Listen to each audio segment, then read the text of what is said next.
বলাকা মাছের গুণই এইটা, ঠিক আছে? মনে করে এটা একটা মাছই, আর অন্য মাছ হইলে ঠিক আছে মনে করে এই মাছ দিতাম লাভ দিয়া ARC অন্য যে মাছগুলো বিমানের মাছ এগুলো মনে করো পানি এরম নার্সিংয়ে দিলে লাফাই লাফাই মাছ সব উপরে উঠতে যায় আর দলা মাছ করে থাকে এক জায়গায়। আর বলাকার মাছ একটা ভাবি আলাদা মাছ, একদম সব কাটা কাটা, আল্লাহর মধ্যে একটা মাছও কাটা নাই।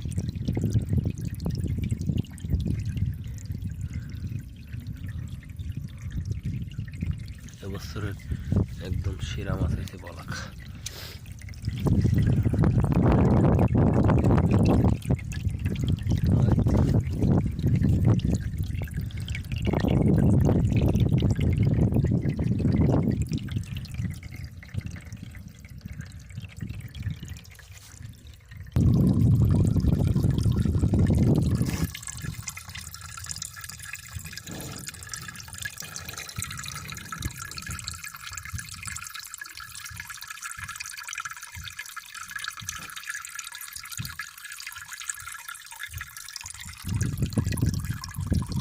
পানির স্পিডটা বেশি হয়ে গেছে।